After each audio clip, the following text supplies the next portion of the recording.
नमस्कार, वेब दुनिया में आपका स्वागत है। हमारे साथ हैं भाजपा के वर्तमान विधायक और क्षेत्र क्रमांक 5 के प्रत्याशी महेंद्र हार्डिया जी। हार्डिया जी, वेब दुनिया में आपका स्वागत है। नमस्कार। नमस्कार। चुनाव प्रचार की शुरुआत हो चुकी है जी। तो दिन की शुरुआत किस तरह से होती है और समापन किस तरह से होता है?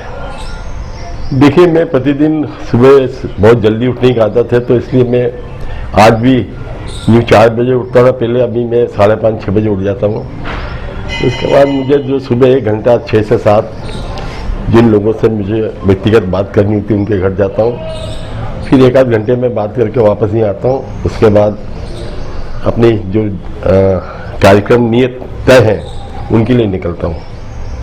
जैसे अभी 9 बजे से कुछ मल्टी में मेरा जनसंपर्क है, तो मैं अब वहाँ निकलूँगा तो दिन भर वहाँ मल्टियों के अंदर जनसंपर्क है। चूँकि आज करवा चौथ है, आज हमारी बहनों का व्रत का दिन भी, इसलिए कोई ढोल धमाके वाला ऐसा कोई कार्यक्रम नहीं रखा है, सिर्फ व्यक्तिगत जनसंपर्क ही कर रहा हूँ मैं। बड़ा एक चीज़ और है कि इस क्षेत्र से सबसे ज़्यादा वोटों से जीतने का रिकॉर्ड भी आपके नाम पे है, लेकिन पिछले बार जो है जो हार जीत का अंतर था मुश्किल से 1000 का था।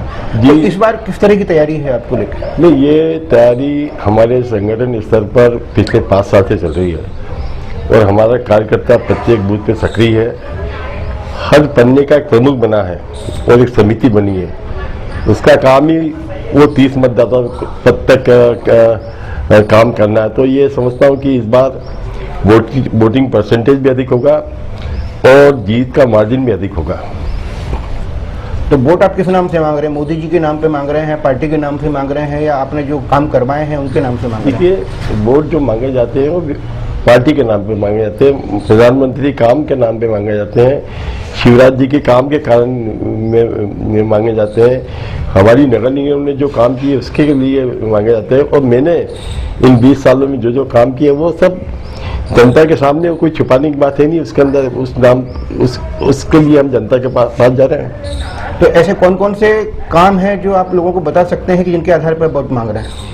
यार, एक तो 5 नंबर की आज से 20 साल की पहले की हालत ऐसी थी, मूसा खेड़ी हो, खजराना हो, आपका बाईपास हो, रिंग रोड हो, कि बहुत अच्छी हालत नहीं थी। लोग को आने जाने की तकलीफ थी, ट्रैफिक की तकलीफ थी। अब वहाँ पे 4 लेन सड़कें बन गई हैं, 3 फ्लाईओवर बन गए हैं, 2 का काम चालू हो गया। ऐसे 5 फ्लाईओवर का काम शुरू हो गया है, 3 बन गए, 2 का काम चालू हो गया। इंटरनेशनल स्विमिंग पूल बन गया है, पानी की टंकियाँ बन गई है, ड्रेनेज कई डली है, कुछ जगह डालनी है। तो मैं समझता हूँ कि पर्याप्त काम भारतीय जनता पार्टी ने क्षेत्र क्रमांक 5 में की है।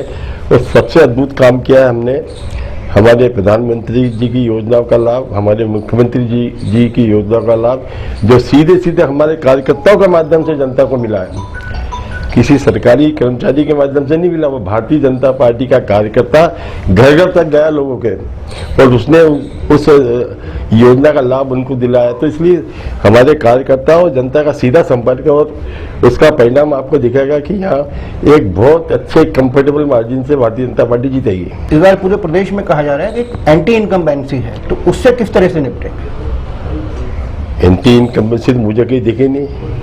कार्यकर्ताओं में उत्साह है, जनता का प्यार मिल रहा है। और देखिए, आप एक बात समझ लीजिए कि 20 साल हो गए भारतीय जनता पार्टी के, 17 साल, किंतु कहीं भी एंटी इनकम्बेंसी का कोई मुझे धरातल पर दिखाई नहीं देता। और खास करके मेरी विधानसभा में तो लोग खुश हैं, कार्यकर्ता खुश है और जनता भी खुश है। तो इसलिए कि एंटी इनकम्बेंसी का कोई प्रश्न ही पैदा नहीं था। क्या आपको लगता है कि फिर से प्रदेश में सरकार बनने जा रही है भाजपा? निश्चित रूप से कंफर्टेबल मेजोरिटी से भारतीय जनता पार्टी की सरकार बनेगी। क्या शिवराज जी फिर से मुख्यमंत्री बनेंगे? अब इससे मेरा अधिकार नहीं टिप्पणी करने का। माननीय मुख्यमंत्री जी खुद ही बोल चुके हैं कि जो प्रदेश नेतृत्व मेरे को काम करेगा वो मैं उसके लिए तैयार हूँ। आपको 5 साल का अगर मौका मिलता है तो और ऐसे कौन से काम है जिनको प्राथमिकता से करवाना चाहेंगे आप? यार, 2 फ्लाईओवर की और अभी मांग है रिंग रोड के ऊपर, एक MR9 पर, एक रेडिशन चौराहे पर। चूँकि वहाँ अभी मेट्रो आ रही थी, इसलिए उसका काम हमने DPR बना नहीं पाए। जैसे ही मेट्रो का क्लियरेंस होगा तो वहाँ पे 2 फ्लाईओवर बनाने की योजना है। एक सांस्कृतिक हाल विधानसभा क्षेत्र क्रमांक 5 में बहुत कमी है, उसको कई 1000-1200 सीटर का वो एक बनाने की योजना है। और कुछ थोड़ी बहुत पानी की टंकियाँ की डिमांड भी जनता की तरफ से आ रही है, तो वो बनाने की योजना मेरे मन में है। सड़कें तो लगभग 4 लेन सभी हो गई है। एक खजराना की सड़क भी 4 लेन हमको करना है, नाहरसा वली से लेकर गणेश मंदिर तक को जोड़ने वाली सड़क, एक वो भी हम प्रायोरिटी में लेकर उसका काम करेंगे। बाबा, एक महंगाई बहुत बड़ा मुद्दा है, इस पर क्या कहेंगे?